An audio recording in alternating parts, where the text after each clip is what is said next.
I was preparing for this talk, and I read a statement from good old Harry Truman calling for more people in all fields to adopt what he called a scientific method of thought, which was characterized by open-mindedness, by perseverance, by resilience, by curiosity, and honesty, and above all, he said, an unflinching passion for like knowledge and truth.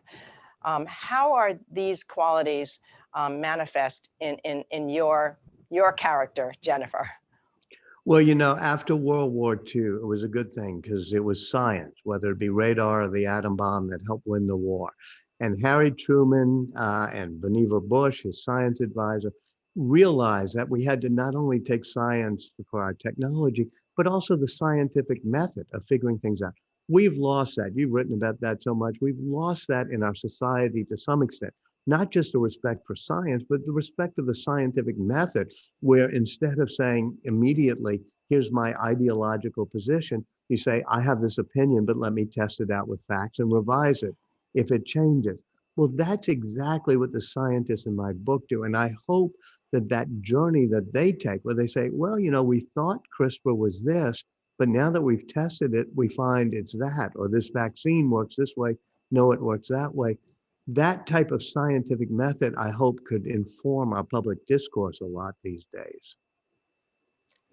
Well, you know, as a follow-up to this, I've often been asked, is there a master key to leadership in all these characters I've studied over this time? And my answer always is there's a family resemblance of leadership traits, which parallel, I think, those human traits we're just talking about in that scientific method of thought. Humility, the ability to acknowledge errors and learn from your mistakes, empathy, and resilience, and an ambition that starts out maybe for yourself, but then eventually becomes something larger. So when you think of the lead characters in your story, in terms of the kind of leadership they had to exhibit in their labs, in their papers, how does that fit into, how does Jennifer rank in terms of those leadership strengths versus her rivals? You know, it's interesting because I've looked at two of your books to help answer that question. One, the Franklin Roosevelt book, and the other, the Lincoln book.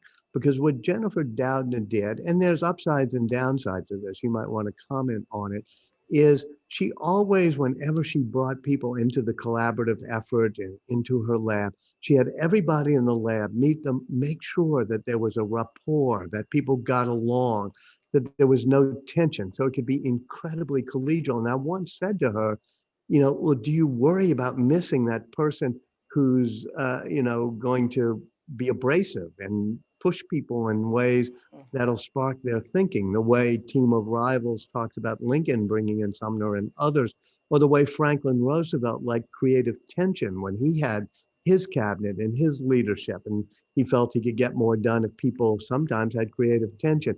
And she said, I love that style of leadership, that creative tension, but that's not me.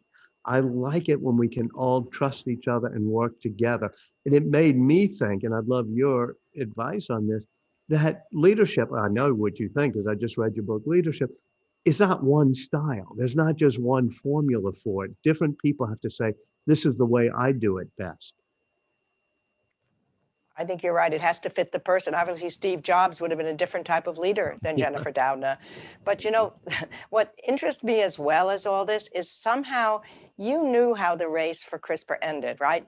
And yet it reads like a detective story.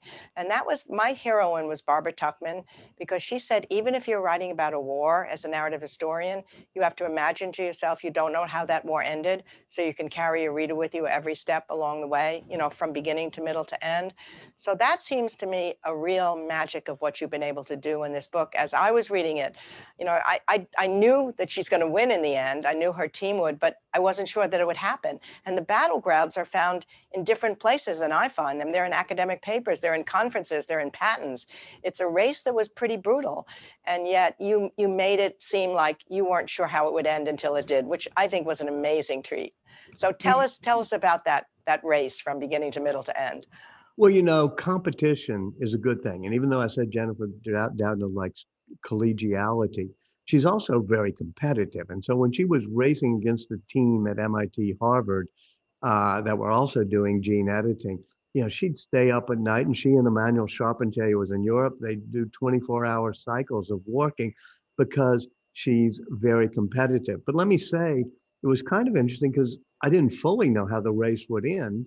I knew that, Jennifer Doudna had discovered these things, but it was only near the very end of writing this book, meaning last October, that I said, okay, tonight or this early in the morning, they're going to announce the Nobel Prize in chemistry. And I said, it's probably too early for CRISPR to get it. It's only an 8-year-old discovery. But I set my alarm so that at 4 a.m., I'm watching the live stream from Stockholm. And boom, when they say for rewriting the code of life, it's Jennifer Doudna and Emmanuel Charpentier, I go, wow, I now know how my story is going to end. So I got to write most of it not knowing, as if it were a detective race. And something slightly interesting, I called Jennifer Doudna a few hours later because she's in California. I didn't want to call her at 2 or 3 a.m. And she had slept through the phone call from Stockholm. And she had only a couple hours before I called her found out from a reporter that she had won. So that sort of excitement, I hope, is conveyed in the book because it was a race. It was a race for prizes and it was a race for patents, and the patent battle is not totally resolved. But when they all turn their attention to coronavirus, the competition and rivalry sort of morphs into let's collaborate and let's cooperate more when it comes to fighting coronavirus.